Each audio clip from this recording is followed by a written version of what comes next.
Assalamualaikum warahmatullahi wabarakatuh. Bismillah, alhamdulillah, wassalatu wassalamu ala rasulillah wa ala alihi wa sahbihi wa man wala. Subhanaka la ilma lana illa ma 'allamtana innaka antal alimul hakim. ولا حول ولا قوة إلا بالله العلي العظيم. اللهم افتح لنا حكمتك وانشر علينا رحمتك من خزائن رحمتك يا أرحم الراحمين. Alhamdulillah, puji syukur senantiasa kita panjatkan kehadirat Allah Subhanahu wa ta'ala. Pada kesempatan pagi hari ini kita masih diberikan kesehatan oleh Allah Subhanahu wa ta'ala. Mudah-mudahan senantiasa dijaga kesehatan kita.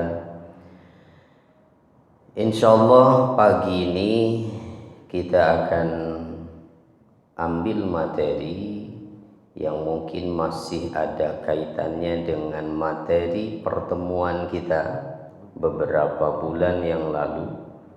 Kalau waktu itu kita membahas tentang karakteristik pedagang muslim, ya. Ada yang masih ingat? Ya, walaupun poin-poinnya mungkin sudah lupa sebagian ya.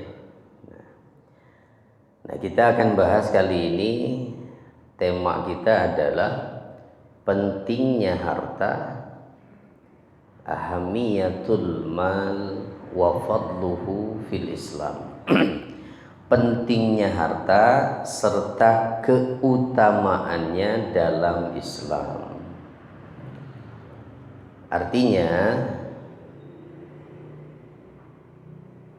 jangan sampai kita terjebak, intinya materi ini, bahwa menjadi orang Islam itu tidak perlu menjadi kaya. Apalagi misalnya dengan slogan bahwa harta nggak akan dibawa mati, gitu ya. Jadi tidak perlu jadi kaya lah, itu jadi orang Islam itu. Nah, ini tentu akan menghambat kemajuan Islam jadinya. Maka tidak ada lalu kemudian saudagar-saudagar hari ini yang dari kalangan muslim yang punya komitmen jihadnya terhadap agama itu tinggi. Nah, makanya penting ini untuk kita bahas.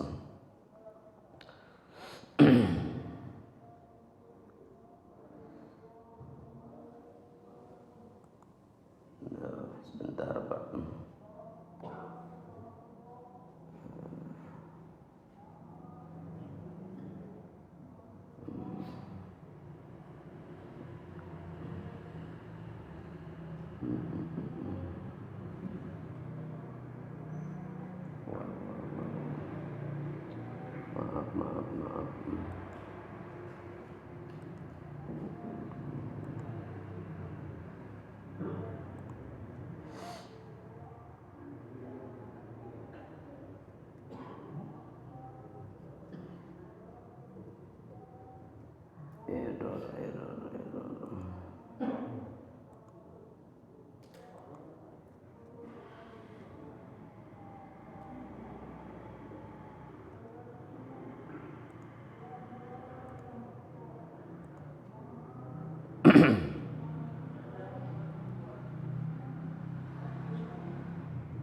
Baik.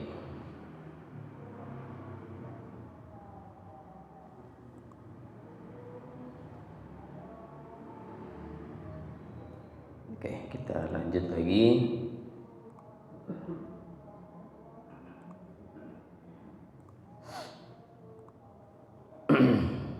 Nah, ini kita materinya ya. Pentingnya harta dan keutamaannya dalam pandangan Islam.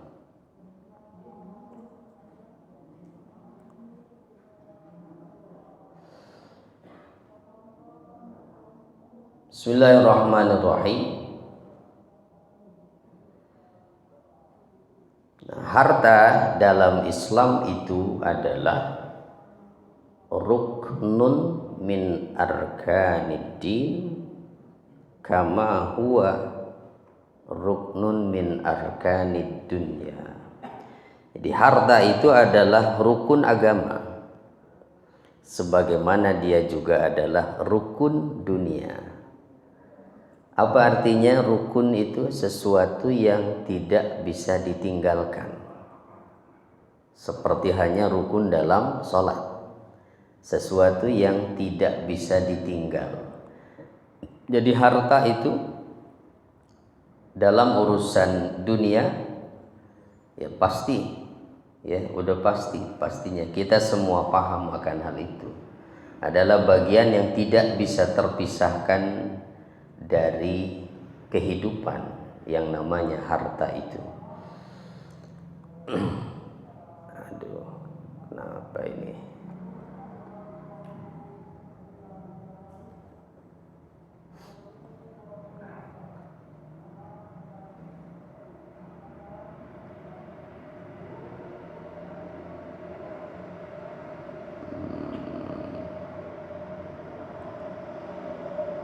Ada trouble nih.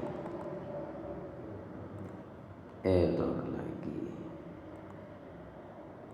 Sinyalnya mungkin ya.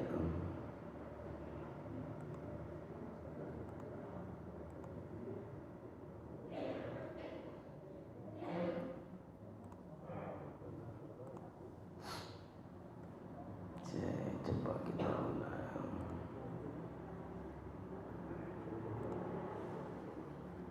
Pakai wifi sini. Bentar dulu. Nyambung lagi.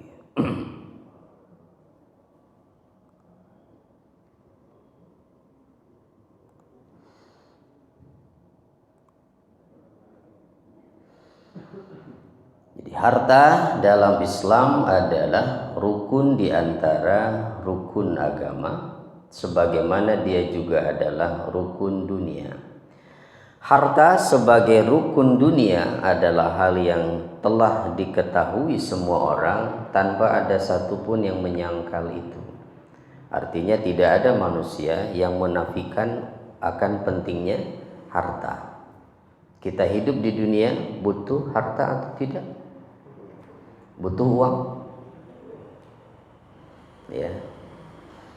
Memang uang bukan segalanya, tapi segalanya itu pakai uang. Ya. Duit itu bukan segalanya, tapi segalanya memang memerlukan duit itu. Bahkan sebahagian mengatakan bahwa al-mal qiwamul a'mal. Harta itu adalah penopang amal. Atau bahkan al-mal qiwamul hayat. Kata mereka harta itu adalah penopang kehidupan. Karena juga di dalam Al-Quran Allah sendiri menggambarkan tentang harta ini di dalam Al-Quran dengan istilah qiyaman sebagai penopang kehidupan, yaitu di dalam firman-Nya di surah An-Nisa ayat yang ke-5. A'udzubillahi minasyaitonirrajim. Wala tu'tus sufaha'a amwalakum allati ja'alallahu lakum qiyaman. Wala tu'tus sufaha'a, dan janganlah kalian memberikan kepada orang-orang yang belum sempurna akalnya, as-sufaha itu, karena masih kecil anak-anak, atau dia adalah perempuan yang tidak memiliki kecakapan dalam mengelola harta istri. Yang dimaksud as-sufaha itu pada orang-orang yang tidak memiliki kecakapan dalam mengelola dan mengatur harta, maka jangan kamu serahkan harta itu kepada mereka. Walaupun ayat ini awalnya berkaitan dengan anak yatim yang hartanya dipelihara, dijaga oleh walinya. Maka wali seorang anak yatim yang memiliki harta warisan dari ayahnya, dia bertanggung jawab atas hartanya itu, tidak boleh memakannya, tidak boleh dikurangi, dan jangan diserahkan sebelum si yatim ini dewasa, gitu. Asalnya ke sana awalnya. Akan tetapi ayat ini juga berlaku bagi siapa saja, termasuk kita. Setiap orang tua yang memiliki anak, maka jangan sampai kita memperlakukan anak itu memanjakan mereka, ya, memanjakan mereka. Walaupun orang tua kaya, apapun yang diminta oleh anak diberikan, bahkan untuk sesuatu yang itu pun tidak berguna, poya-poya, senang-senang. Nah, ini tentu menjadi peringatan dari Allah. Jangan berikan kepada mereka, termasuk anak-anak kalian. Itu kenapa? Sebab harta itu, nah ini yang ada hubungannya dengan slogan tadi itu, bahwa yang harta itu Allah jadikan sebagai penopang bagi kehidupan kalian kiamat. Di mana? Di dunia, bukan di akhirat. Ayat ini bicara penopang kehidupan kalian itu di dunia. Jadi di dunia ya kita butuh harta. Kemudian, nah, adapun harta sebagai bagian dari rukun agama, hal itu tampak pada rukun ketiga dari rukun Islam, yaitu zakat. Ya, itu. Kenapa? Karena zakat yang dikeluarkan itu adalah harta bentuknya. Zakat adalah ibadah maliyah disebutnya, dan juga salah satu rukun Islam berupa harta. Nah, ini adalah bukti bahwa harta itu adalah bagian dari rukun agama. Artinya kita bukan menambahkan bahwa di antara rukun agama itu, rukun Islam itu bukan 5 tapi 6 tambah harta, bukan begitu. Ya, artinya harta ini adalah bagian yang tak terpisahkan, bahkan ia merupakan bagian yang dari itu implementasi rukun Islam itu. Karena di antara rukun Islam itu adalah ada zakat. Kewajiban kita menunaikan zakat itu terkait dengan harta. Itu bahkan bukan hanya zakat fitrah saja atau zakat fitri, tetapi zakat mal. Itu banyak sekali macamnya. Baik, nah ini adalah bukti bahwa harta tidak bisa terpisahkan dari urusan agama. Ya, harta tidak bisa terpisahkan dari agama. Nah, kemudian rukun-rukun Islam lainnya bagaimana? Selain zakat, apakah juga bergantung pada adanya harta kira-kira?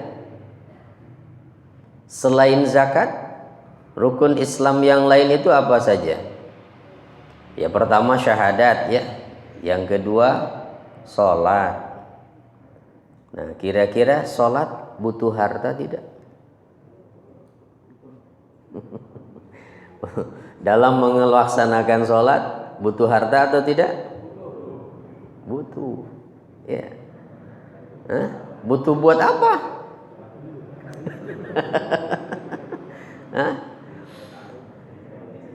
Ya, sholat kalau kita mau berjamaah berarti butuh ada masjid, ya kan? Ya butuh ada masjid.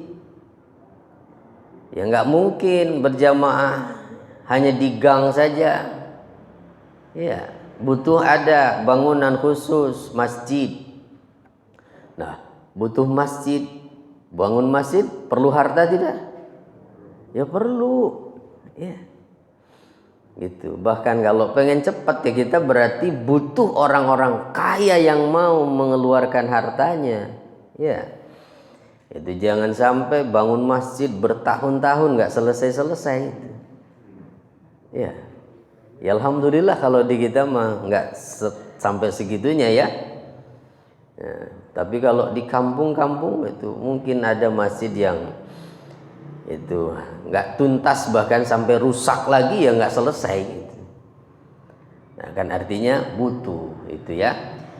Dari mulai bangunannya, menyiapkan bangunan, menyiapkan segala bentuk pelayanannya, itu semua butuh harta. Perlu ada DKM-nya, perlu ada bendaharanya, perlu ada bidang-bidangnya kan, supaya makmur masjidnya. Nah, lah emang butuh harta, ya butuh lah, ya. Ya kalau mau dikelola dengan baik, ya manajemennya ya masjid itu, ya. Maka yang bekerja untuk menjadi pelayan umat ini ya mereka dibayar aja, boleh nggak? Ya sangat boleh, kenapa tidak? Ya, kenapa tidak? Itu kita menggaji seorang imam misalnya, imam ratib, seorang hafiz itu, ya kita mintakan tenaganya untuk menjadi imam ratib di sini supaya makmum yang ikut sholat berjamaah tidak menjadi was-was dengan kualitas bacaannya, itu daripada mengandalkan imam-imam setempat yang kadang-kadang dorong-dorongan siapa yang ada, ya. Nah maka ya carilah seorang hafiz misalnya yang lulusan PTIQ atau dari manapun itu, yang memang ya kualitas bacaannya kita bisa pertanggungjawabkan dan dia fokus itu untuk menjadi imam di sini. Dan di masjid-masjid besar dimanapun ya mereka dibayar. Ya, dibayar. Oh, ya nanti jadi imamnya cuma pengen dapat uang dong, itu urusan lain. Yaitu urusan si imam itu yang harus menjaga niatnya, jangan sampai karena bayaran dia, bayarannya kurang, minta resign nggak mau jadi imam lagi. Nah itu ya tidak benar kalau begitu. Itu urusan lain. Tetapi bahwa kita ingin menjadikan masjid ini, ya bahwa orang-orang yang sholat di sini merasakan betah karena imamnya juga enak misalnya suaranya, ya sehingga ya merasa nikmat sholat itu. Nah itu butuh harta, ya butuh. Terus lanjut lagi. Nah terlebih menunaikan haji. Oh apalagi jelas itu mah. Ya ongkosnya saja berapa? Ongkos haji berapa Pak? Yang belum keluar sekarang ya? Ada haji apa enggak ini? Wallahu a'lam ini. Kementerian Agama kok diam-diam saja ya. Padahal udah mau Ramadan ini. Ya, harusnya kan sudah ada keluar itu berapa ongkos hajinya. Ya minimal kalau tahun-tahun sebelumnya kan sekitar 35 juta itu. Ya 35 juta. Uang bukan itu Pak? Uang ya. Ya Allah. Jadi butuh harta, sangat bergantung pada harta, begitupun yang lainnya, berbuat baik. Kita mau membantu orang, kalau tidak punya harta, memang bisa dengan tenaga, tapi orang kelaparan tidak bisa hanya kita hibur. Mereka butuh apa? Ya butuh makanan yang mereka butuhkan. Ya. Itu makanya kenapa itu pelosok-pelosok di daerah itu masih banyak yang menjadi korban kristenisasi misalnya ya. Nah, padahal di situ mayoritas muslim, tetapi begitu mudahnya mereka dipengaruhi hanya dengan diberikan sembako, dikasih beras, dikasih minyak, dikasih mie, mau pindah agama. Ya, kenapa? Karena yang mereka butuhkan itu. Jadi ustadz ceramah di situ sampai berbusa-busa juga ya nggak ngaruh. Itu karena yang mereka butuhkan adalah ya ini. Gitu. Nah, jadi bagus dong kalau nanti itu dakwah ke pelosok itu ya ustadz-ustadznya bukan hanya ingin mencari popularitas, bukan hanya ingin dibayar, tapi justru datang ke situ juga membawa bantuan gitu. Kan hebat begitu ya. Nah, itu kemudian kita lanjut lagi karena waktunya udah mau jam 6 tuh, nanti nggak selesai kita nih. Nah, maka sepanjang sejarah Islam banyak dari kalangan kaum muslimin yang kaya raya. Ya. Cobalah lihat sejarah ya. Bukan hanya satu dua, banyak itu. Dari kalangan sahabat itu yang kaya. Bahkan yang terkenal diantaranya adalah Abdurrahman bin Auf, yang kisahnya waktu itu sudah saya sampaikan. Bagaimana Abdurrahman bin Auf itu datang ke Madinah, hijrah ikut bersama Rasulullah tanpa membawa apapun. Karena hartanya ditinggalkan di Mekah. Tuh, Abdurrahman bin Auf itu Pak, nggak bawa apa-apa. Dan ketika ditawari bantuan, kalau butuh apa-apa, tak siapkan rumah. Itu kalau perlu, saya punya istri 2 nih, saya mau ceraikan, silahkan nikahi. Itu kan begitu dulu kaum Ansor itu. Mana ada sekarang yang mau begitu Pak. Mau berbagi sampai sejauh itu. Nah, tapi Abdurrahman bin Auf tidak. Saya seorang pedagang, tunjukkan saya di mana pasar di sini. Gitu. Ya pergi ke pasar. Apa yang dilakukan? Bernegosiasi dengan orang yang punya barang. Boleh nggak saya bantu? Saya jualkan barangnya. Nanti laku saya kasih untungnya. Diizinkan 1, tambah banyak. Akhirnya dipercaya sama pedagang. Udah ambil aja dulu. Gitu. Lama-lama maju usahanya. Sehingga Abdurrahman bin Auf cerdik ketika melihat ada satu lahan dekat pasar itu yang tidak digunakan. Walaupun tidak begitu strategis. Nah, tanya, milik siapa itu? Coba tanyakan. Dibeli sama Abdurrahman. Untuk apa? Dibikin lapak di situ untuk para pedagang. Dan gratis, silahkan. Siapapun pedagang yang mau pakai lapak saya ini, silahkan, gratis.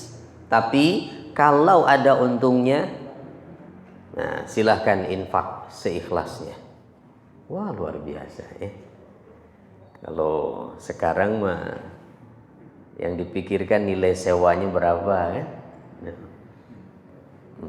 Sehingga orang-orang pasar yang tidak sanggup membayar sewa bisa berjualan di situ gitu, dan akhirnya semakin maju berkembang terus. Abdurrahman bin Auf itu dalam sejarahnya seperti itu. Bahkan berhasil mengumpulkan harta yang besar dan kemudian digunakan untuk mendukung dan meningkatkan berbagai macam pelayanan dan pencapaian kemajuan, baik dari sisi peradaban, dari sisi agama ataupun dari sisi dunia. Sehingga Islam ketika itu menguasai dunia ya di zaman kejayaannya itu. Jadi orang-orang di luar Islam itu berkiblat kepada orang Islam dulu. Jadi hati-hati ya.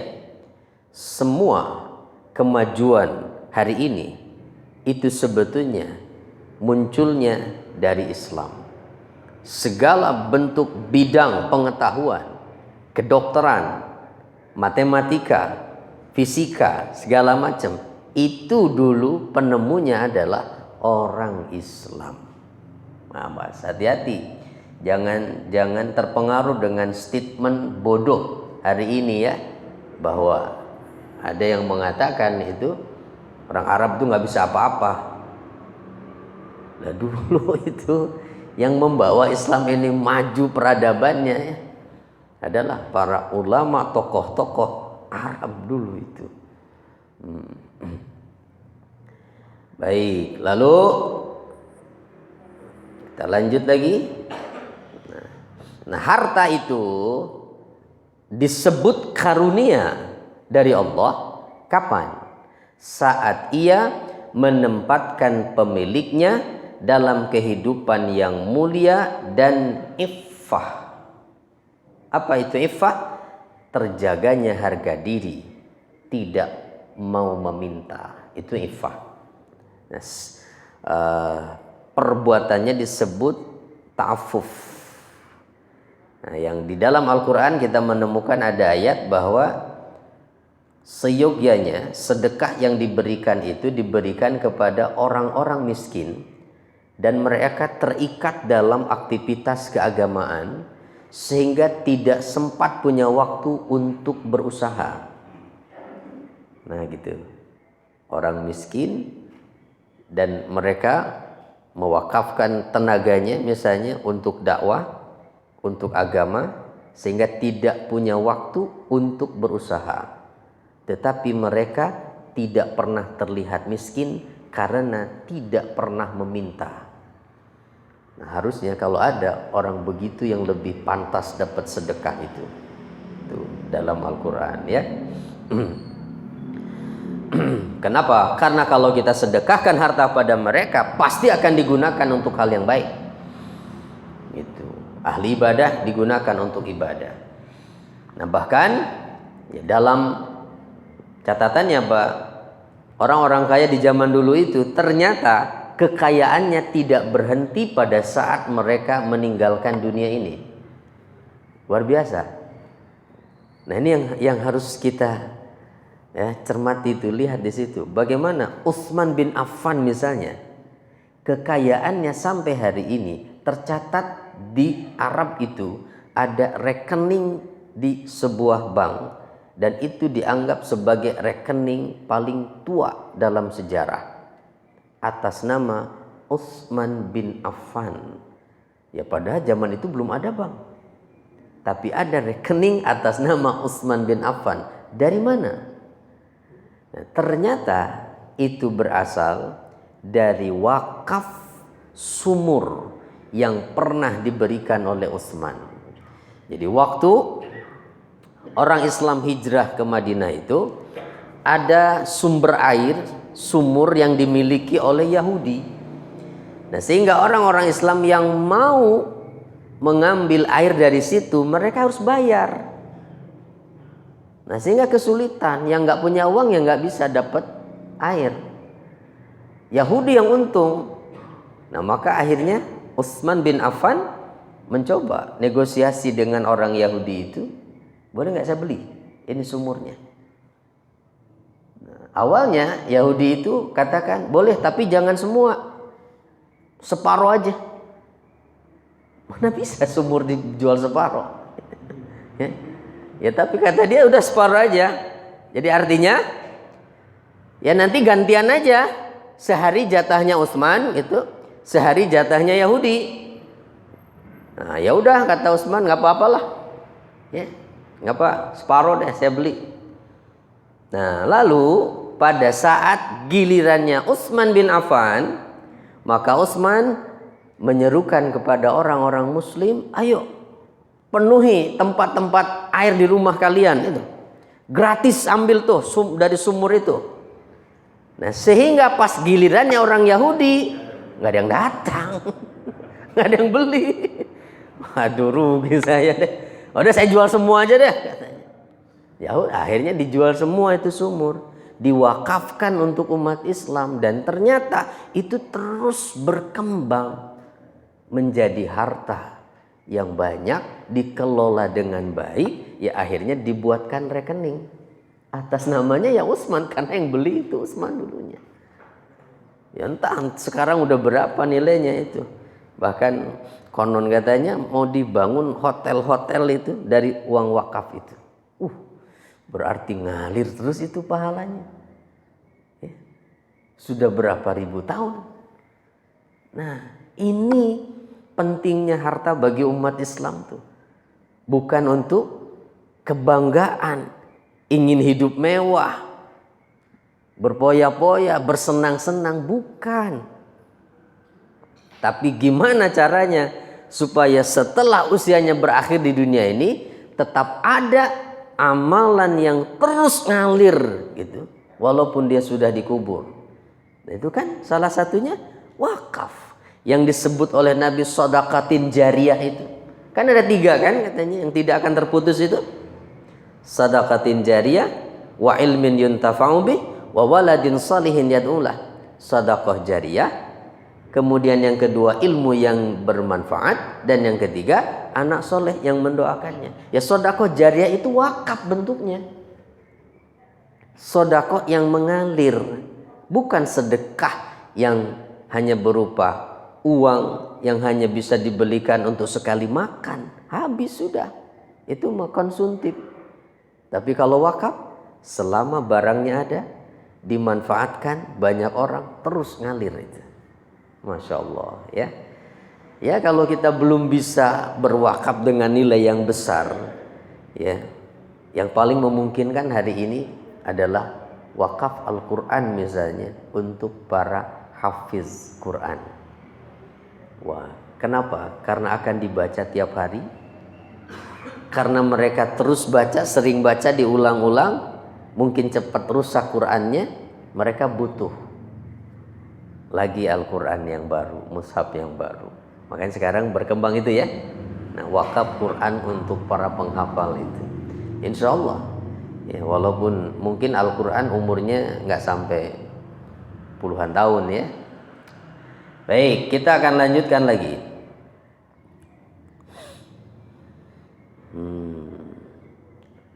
Nah, Rasulullah Shallallahu Alaihi Wasallam bersabda, al-yadul ulya khairun minal yadis sufla.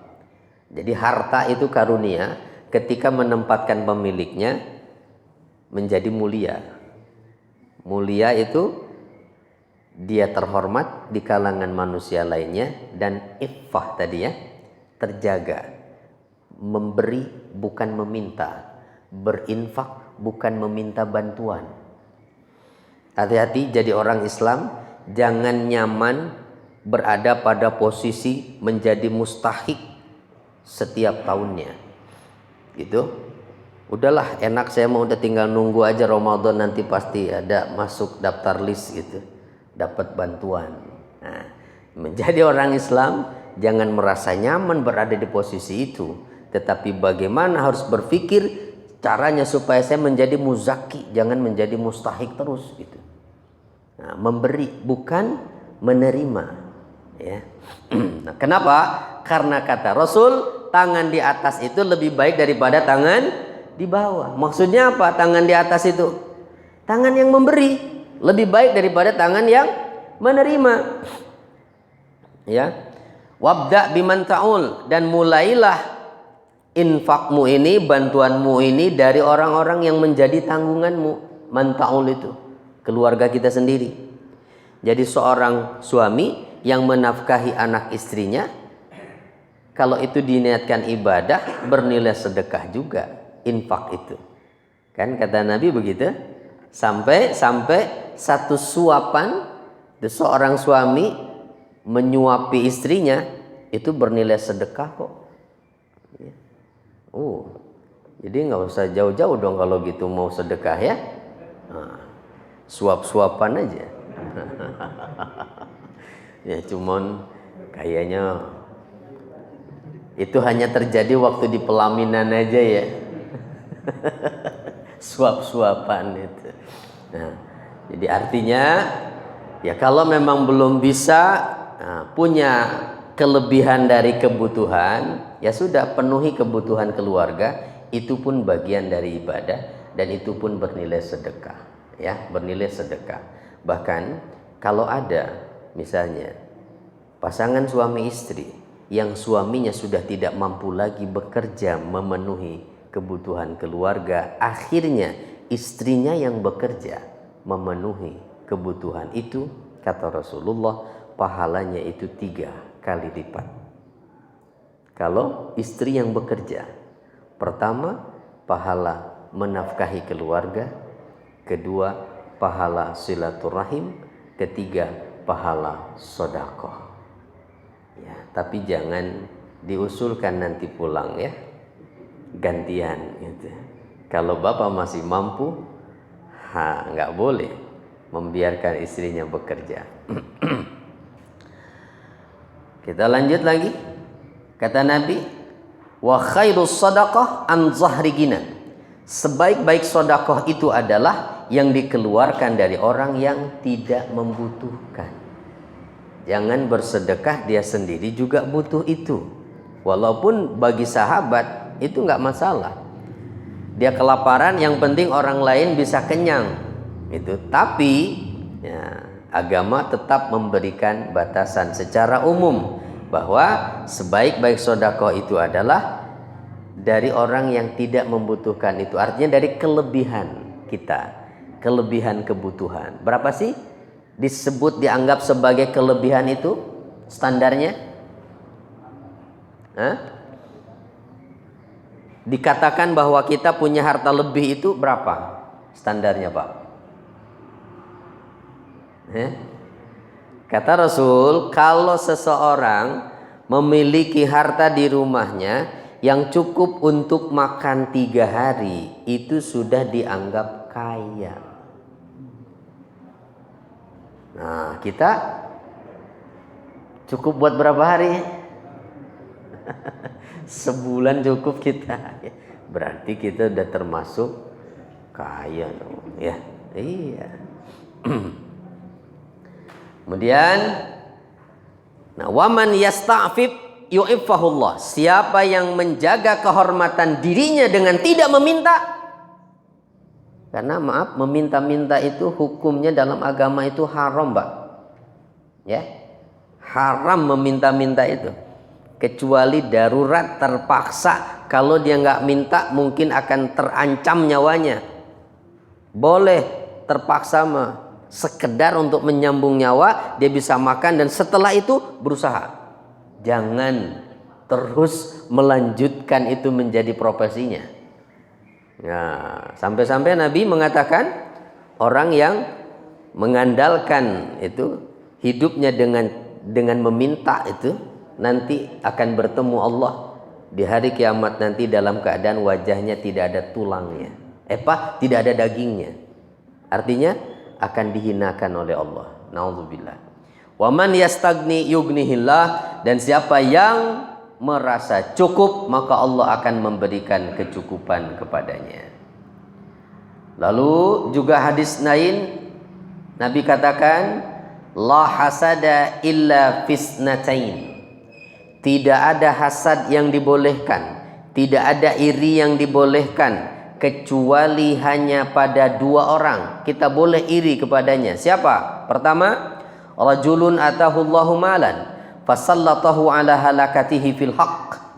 Adalah orang yang Allah anugerahkan kepadanya harta lalu ia infakkan di jalan kebaikan. Dia menghabiskan hartanya untuk kebaikan, digunakan untuk membantu orang-orang yang membutuhkan, ya. Saudara-saudara muslim yang tertindas di Palestina, di Syria dan dimanapun misalnya, dia punya harta, kirim ke sana. Nah, kalau ada orang kaya yang begitu, semangat untuk berdermaknya luar biasa, kita boleh iri dengan orang itu. Bukan karena kayanya yang kita iri, tapi karena sodakohnya itu ya, sehingga ya boleh kita berazam misalnya dalam hati, ya Allah, kalau saya diberikan harta saya akan seperti dia. Nah itu kata Nabi, kalau punya azam seperti itu, orang yang kaya tadi dengan orang itu pahalanya sama. Niatnya udah dinilai oleh Allah itu. Ya. Jadi hati-hati kalau pengen kaya tetapi yang menjadi obsesinya itu adalah orang-orang yang setiap saatnya berpoya-poya, jalan-jalan, menghambur-hamburkan harta, menumpuk kekayaan, koleksi mobil mewah, koleksi harta-harta. Oh, kita tertarik dengan itu lalu pengen kaya, salah. Kenapa? Karena harta dalam Islam itu bukan untuk ditumpuk, bahkan diancam di Al-Quran kan? Alhaakumut takatsur. Bermegah-megahan, saling menumpuk, membanggakan harta banyak itu sudah melalaikan kalian. Jadi untuk apa dong? Dimanfaatkan. Itu dimanfaatkan. Makanya tidak ada hasad kata Nabi kecuali pada dua orang. Yang pertama pada orang kaya yang menghabiskan hartanya di jalan kebaikan, dan yang kedua siapa? Warajulun atahullahu hikmah. Orang yang diberikan hikmah, ilmu pengetahuan, Al-Quran dan Sunnah. Lalu dia menunaikan, mengamalkan ilmunya dan mengajarkannya kembali. Boleh kita iri. Nah, iri yang dimaksud di sini adalah ghibthah. Menginginkan keadaan yang sama dan tidak kemudian menjadi benci.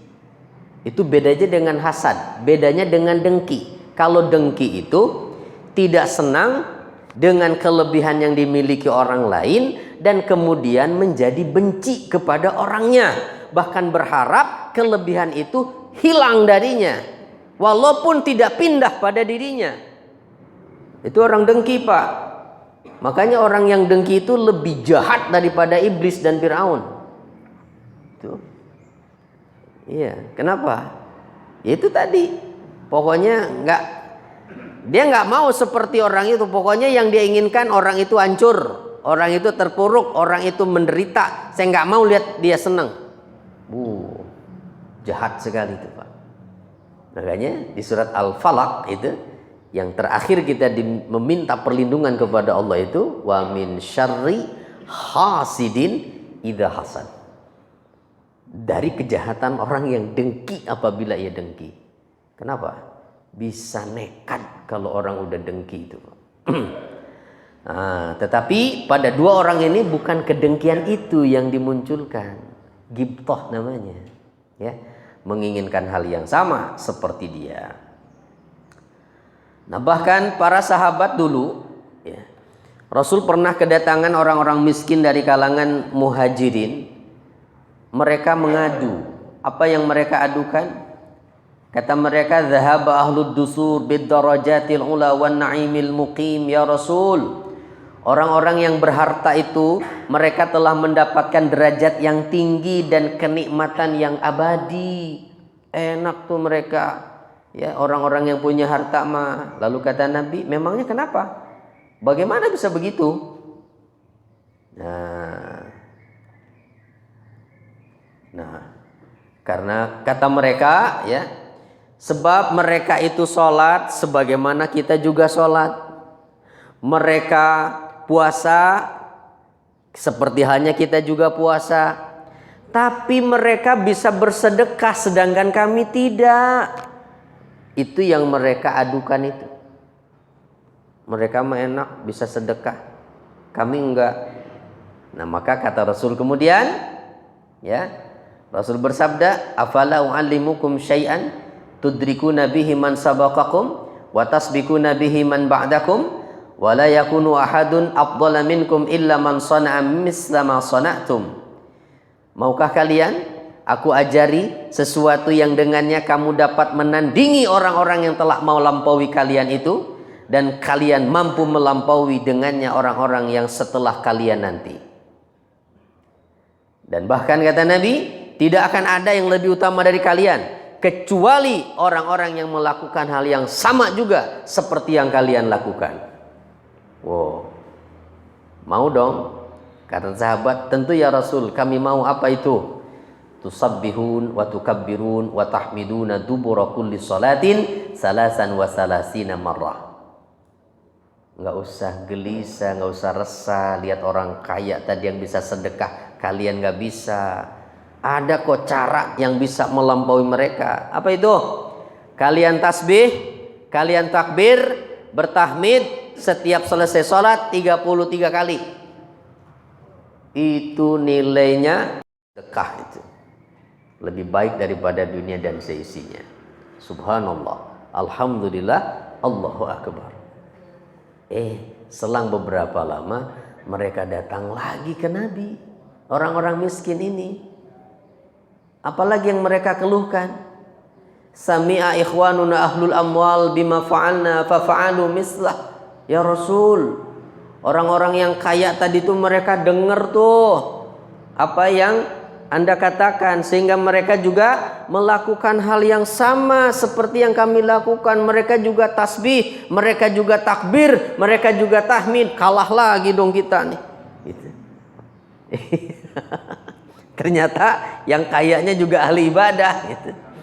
Akhirnya kata Rasulullah kemudian, "Dzalika fadlullahi yu'tihi man yasha." Ya sudah. Kalau memang begitu, itu adalah karunia dari Allah. Kalian nggak bisa lagi mengungguli kalau begitu. Itu karunia Allah.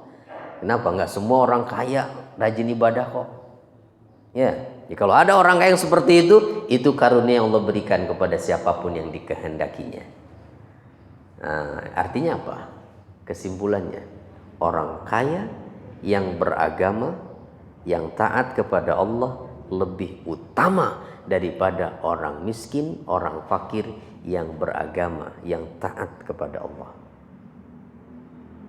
Ya, tapi orang kaya yang tidak paham agama, tidak taat kepada Allah, tidak lebih baik daripada orang fakir yang taat beragama. Nah itu, ya, derajatnya seperti itu. Nah, walaupun harta itu memang karunia yang yu'tihi man yasha tadi, Allah berikan kepada siapapun yang dikehendakinya. Apakah terus harta itu datang sendiri? Tinggal kita tunggu saja? Turun dari langit? Tidak. Ya. Betul bahwa Allah sudah menentukan rizki kita waktu di alam rahim itu. Tetapi perlu dijemput itu rezeki. Caranya berusaha, bekerja dan usaha yang sungguh-sungguh. Jangan hanya diam, ya. Jangan hanya diam. Nah, mana perintahnya? Nih, lihat di surah Al-Jumu'ah. Di antaranya, isyaratnya di sini. Fa idza qudiyatis shalat fantashiru fil ardi wabtagu min fadlillah wazkurullaha katsiran la'allakum tuflihun. Apabila salat Jumat sudah selesai dikerjakan, jangan diam aja. Apalagi terus tidur di masjid. Jangan. Gitu. Kalau udah selesai salat, bertebaranlah kalian di muka bumi ini. Jangan diam saja. Ngapain? Cari karunia Allah. Apa yang dimaksud cari karunia Allah tuh? Kerja. Itu cari uang lah bahasa kita. Bahkan bahasanya fantasyiru fil ar, silahkan nyebar di bumi ini. Nggak bisa ketemu di permata, cari di tempat lain.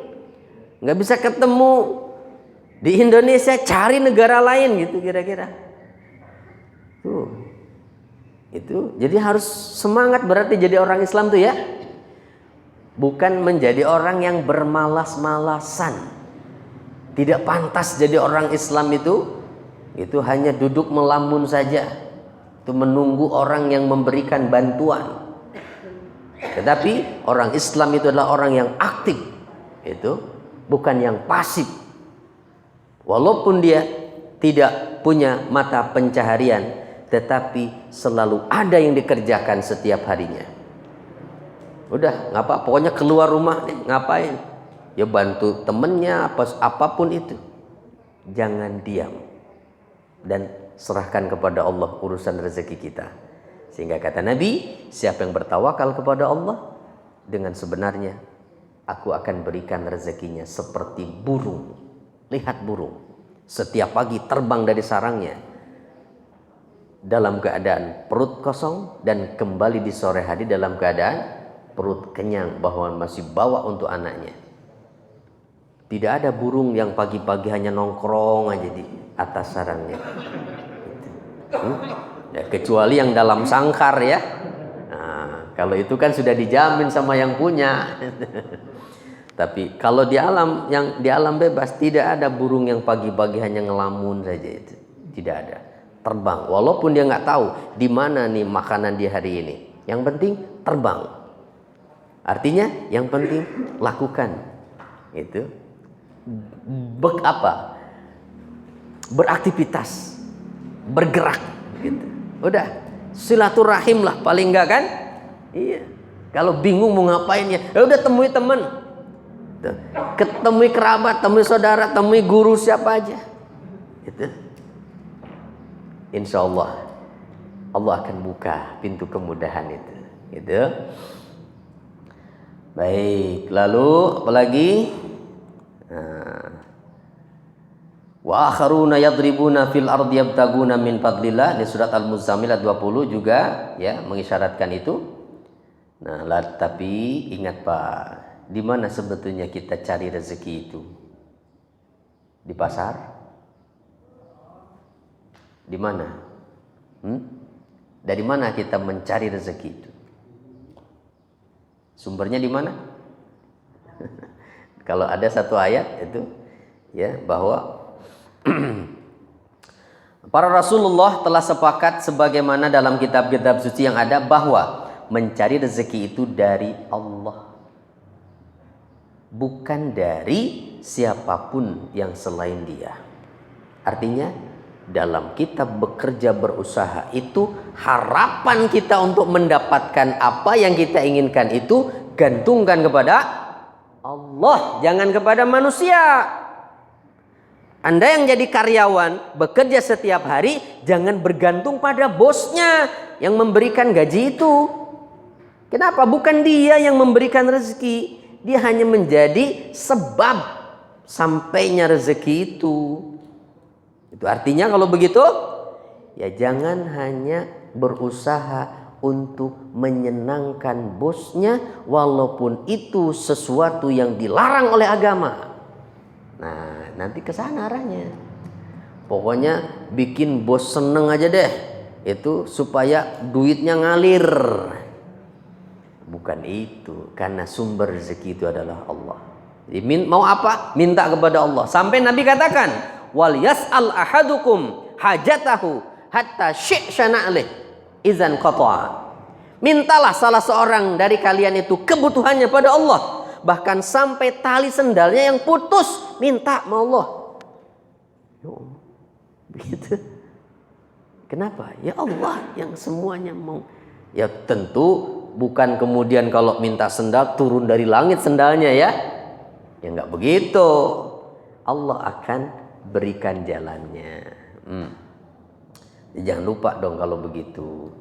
Salat duha, itu zikir yang banyak. Kemudian ini dasarnya surah Al-Ankabut ayat 17. Kemudian Rasulullah sangat menekankan agar umatnya mencari harta yang halal, baik jenis maupun cara mendapatkannya. Nah ini, jadi hati-hati juga. Kita yakini sumber harta itu ada dari Allah. Dalam mencarinya, carilah karunia, bahasa Al-Quran kan? Karena yang dicari karunia, jangan sampai kita mencarinya dengan cara yang tidak halal. Karena harta itu hisabannya dua Pak, pertanyaannya. Dari mana, untuk apa? Tetapi kenyataan Pak, yang terjadi di tengah masyarakat dalam urusan mencari rezeki, sedikit yang peduli dengan rambu syariat. Betul tidak? Dan itu sudah diisyaratkan oleh Rasulullah. Beliau mengatakan akan datang nanti satu masa, di mana mereka tidak lagi peduli dengan cara untuk mendapatkan harta, apakah dengan cara halal ataupun haram. Sampai-sampai ungkapannya apa? Yang haram aja susah, apalagi yang halal katanya. Begitu. Hati-hati Pak, jangan sampai dianggap bahwa yang namanya suap itu udah bagian dari tradisi. Udah nggak usah repot lah, nggak usah sok suci, nggak usah terlalu alim jadi orang. Zaman sekarang mah udah begitu adanya. Kalau nggak nyuap nggak lancar. Awas, hati-hati ya. Jangan terbawa dengan pengaruh itu ya. Kita tetap harus punya prinsip. Kemudian bahkan lihat, ini ada ancaman Rasulullah, setiap daging yang tumbuh dari harta yang haram, neraka lebih pantas untuknya. Naudzubillah, ya, naudzubillah. Ini yang tadi saya sampaikan nih, ya. Jangan sampai terus kita demi harta sampai mau menjilat-jilat sesama manusia, ya. Naudzubillah. Kenapa? Karena termasuk lemahnya keyakinan apabila kamu mencari ridho manusia dengan kemurkaan Allah. Artinya, membiarkan sesuatu yang dimurkai Allah terjadi, yang penting orang yang dia harapkan itu senang. Udah nggak apa-apa, nggak usah ditegur. Tuh, siapa yang bikin itu? Hiburan dangdutan. Itu Pak Lurah. Udah biarin, nggak usah ditegur, ntar Pak Lurahnya marah. Umpama begitu. Itulah orang yang membuat ridho manusia dengan kemurkaan Allah. Nggak boleh begitu. Walaupun yang melakukan itu atasan kita. Ya, jangan lalu takut nanti, nanti saya dipecat dong, nanti saya dikurangi nanti, ya, bonusnya. Jangan takut dengan itu. Ingat tadi yang ayatnya, sumber rezeki itu dari Allah. Ya, dari Allah. Kenapa? Karena rezeki itu Pak, lihat kata Rasulullah, ya, rezeki Allah itu tidak dapat didatangkan oleh ketamakan orang yang tamak, juga tidak pula digagalkan oleh kebencian orang yang benci. Nggak bisa dihalangi. Walaupun ada orang yang benci, kita nggak mau mendapatkan harta. Lanjut. Nah, juga Rasul katakan, malaikat Jibril telah membisikkan pada hati saya bahwa setiap jiwa itu akan mati sampai ajalnya tiba dan menyempurnakan rezekinya. Karena rezeki kita sudah dijatah Pak. Jadi orang itu tidak akan meninggal sampai jatah rezekinya sempurna. Walaupun misalnya rezeki dia hanya tinggal setetes air, tidak akan meninggal dunia sampai setetes air itu masuk ke dalam perutnya. Itu loh maksudnya. Maka tidak usah resah memikirkan sulitnya kita mendapatkan rezeki. Tinggal tunggu saja kapan datangnya rezeki kita itu dengan cara terus bekerja, berusaha dan berdoa. Ya, sabar saja dengan keadaan yang ada. Gitu. Kenapa? Nggak akan ada orang yang meninggal dunia itu sementara jatah rezekinya belum diberikan semuanya. Nggak ada Pak, ya. Jadi kalau misalnya ada orang yang jatahnya 1 miliar, sekarang udah hidup sekian puluh tahun, baru dia itu misalnya mendapatkan 500 juta, berarti masih ada berapa? 500 juta lagi. Tenang aja, itu ya. Mau diberikan langsung 1 miliar? Hah? Nah, tapi kan kalau udah semua berarti selesai dong.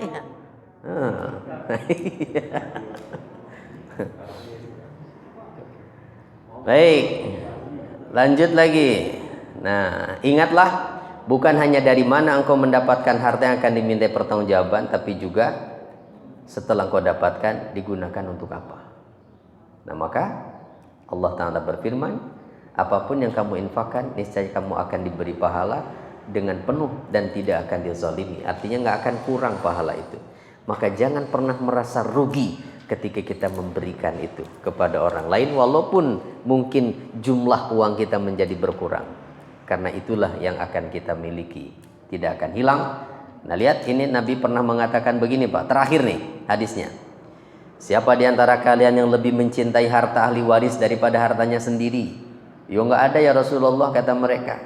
Tapi kata Rasul kemudian, ketahuilah sesungguhnya di antara kalian itu banyak yang lebih menyukai harta ahli waris daripada hartanya sendiri. Bagaimana itu bisa terjadi? Kata Rasul, maluka ma qaddamta wa malu warisika ma akharta. Hartamu itu yang sesungguhnya adalah yang sudah kamu keluarkan. Dan harta ahli waris adalah yang masih kamu simpan. Harta kita yang sesungguhnya bukan yang hari ini tersimpan di rekening, di deposito, yang kita investasikan, yang disimpan di bawah kasur. Bukan itu. Tapi harta kita adalah yang sudah kita infakkan, yang sudah kita berikan untuk pembangunan masjid, untuk bantu anak yatim, untuk bantu orang yang susah. Itulah harta kita. Yang tersimpan itu hanya jadi rebutan ahli waris. Bahkan kalau warisan banyak, tidak sedikit akhirnya menjadi sengketa, ya kan? Rumah mewah, nggak ada yang nempatin. Kenapa? Panas.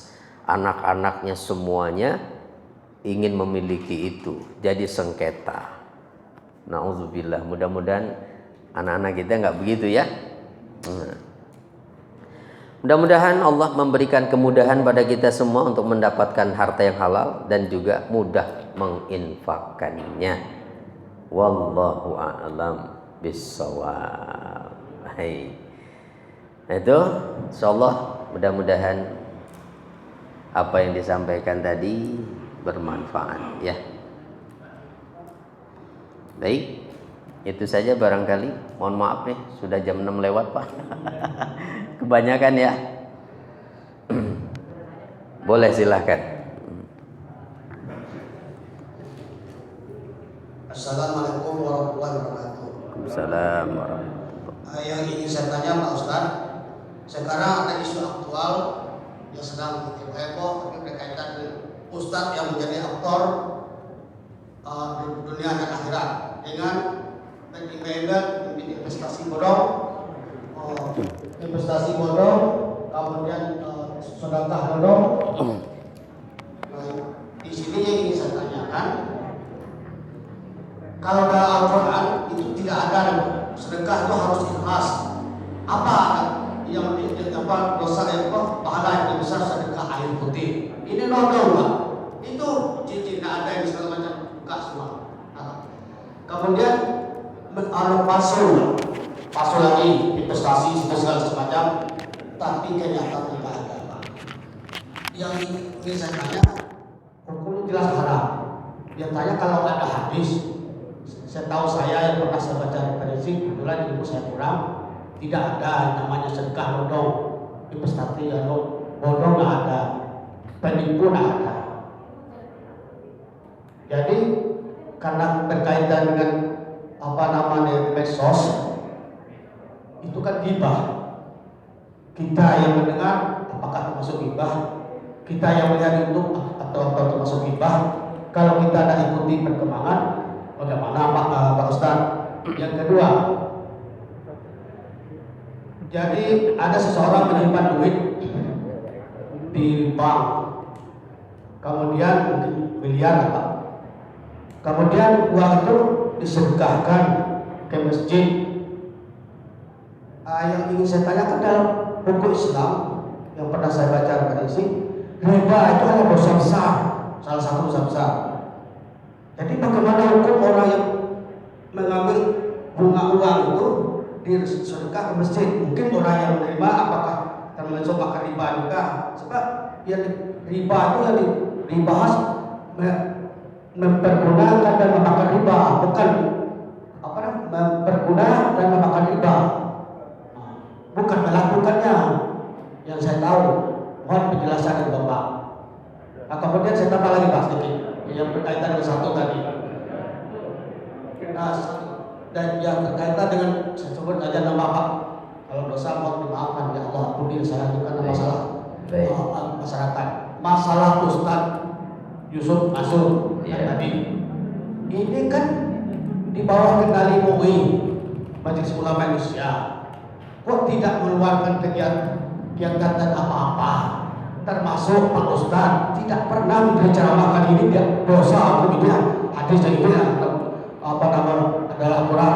Mohon Pak untuk penjelasannya. Terima kasih. Dua berarti kan intinya dua ya? Hah?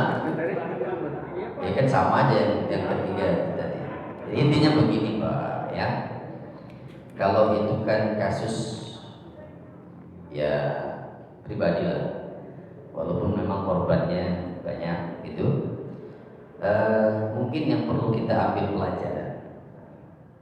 Pertama begini, ketika kita melihat ada sosok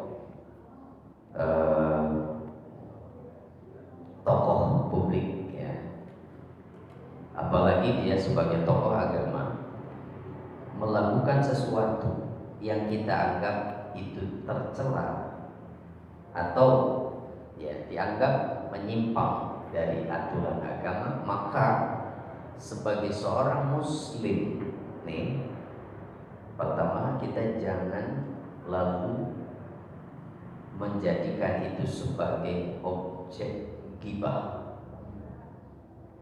Terus gimana?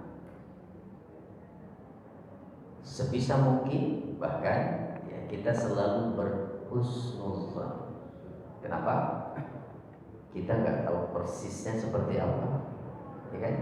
Hakikatnya. Dan yang kedua, walaupun itu menjadi bahan gunjingan, toh tidak akan berpengaruh kepada yang bersangkutan, akan menjadi lebih baik dengan digunjing, dibincangkan di mana-mana. Nggak akan ngaruh. Kalaupun mau datangi, gitu, tanyakan kenapa bisa terjadi seperti ini, bagaimana itu seluk-beluknya. Kalau ternyata ada yang salah berarti langkahnya, ya berikan nasihat, gitu. Ya, cuma memang agak sulit untuk dihindari saat ini karena kita semua lebih menyukai medsos kan hari ini. Sehingga ya, sudah menjadi konsumsi publik itu akhirnya. Tapi buat kita tetap berhusnuzon saja, ya berhusnuzon saja. Karena walau bagaimanapun ya beliau bukan seorang tokoh agama. Urusan kedua pelajarannya adalah ini barangkali harus dijadikan pelajaran oleh semua juga dai dan ustaz. Jangan sampai mengajak orang bersedekah dengan menjanjikan tawaran-tawaran duniawi. Ini yang sebetulnya masalahnya, ya. Betul bahwa infak itu kan di Al-Quran katanya 700 kali lipat, ya. Nah, cuman kan Allah nggak pernah nyebut 700 kali lipatnya itu kapan, dalam bentuk apa, dan di mana. Nah, maka pada orang-orang yang awam nih, jangan sampai itu lalu menyanjung mereka atau menarik simpati mereka dengan iming-iming duniawi.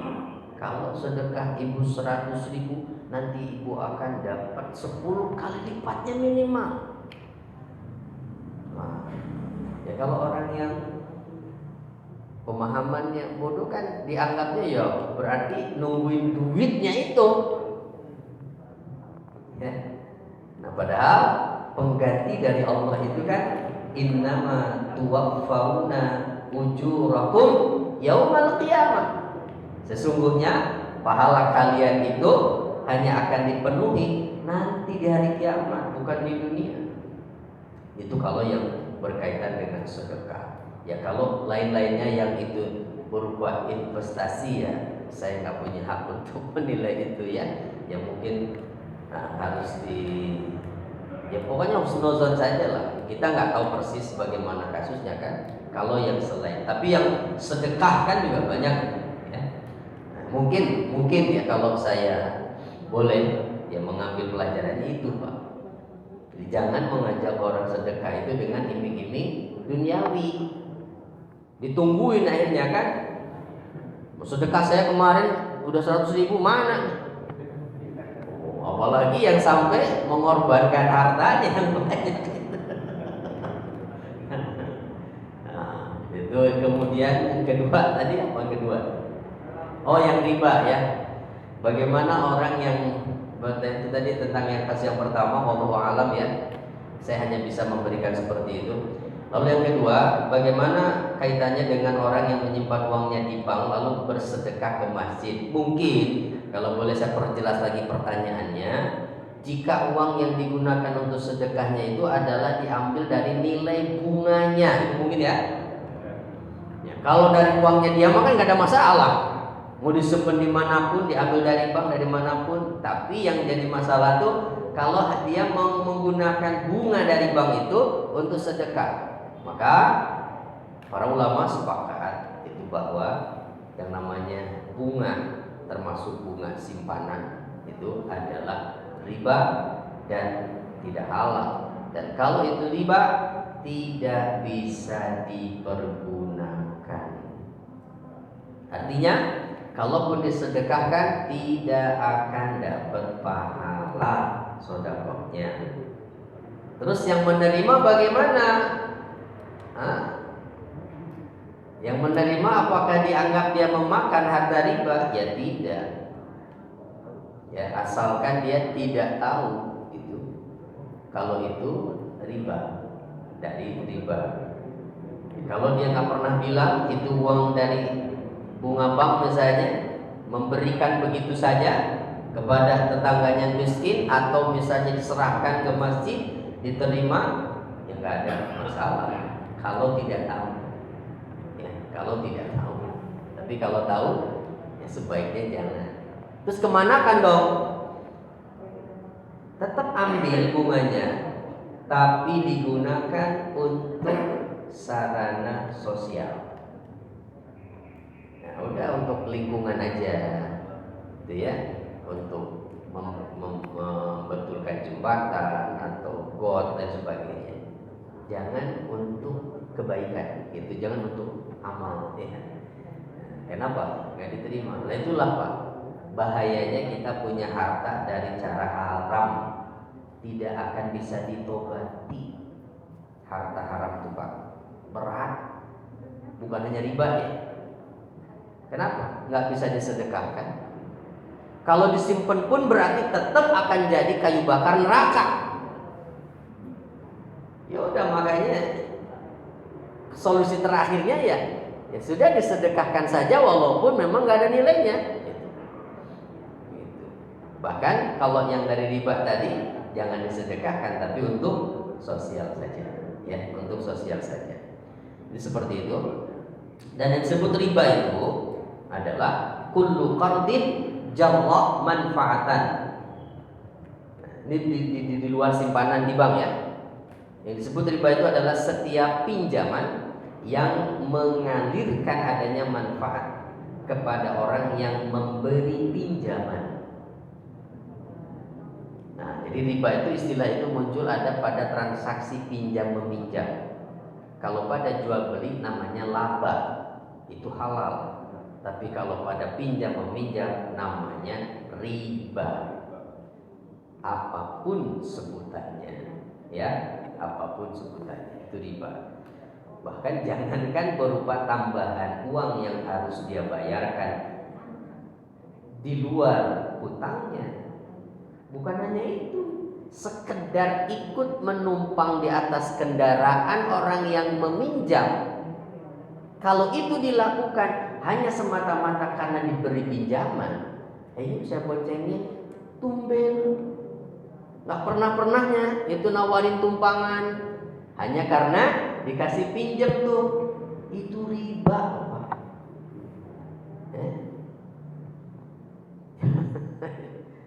Makanya Imam Ahmad itu waktu hujan berteduh di sebuah rumah, nggak lama langsung pindah lagi pergi. Kenapa wahai imam? Ini rumahnya orang yang pinjam uang ke saya. Saya takut kalau berteduh di rumah dia nanti memanfaatkan itu. Sampai segitunya. Ya. Luar biasa ya. Karena berat riba itu memang ya.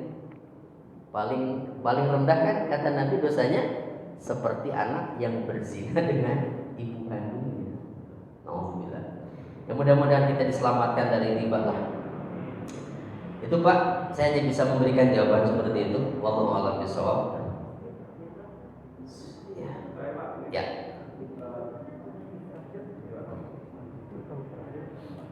Pak, terakhir Pak, ini sering kami alami yang pribadi.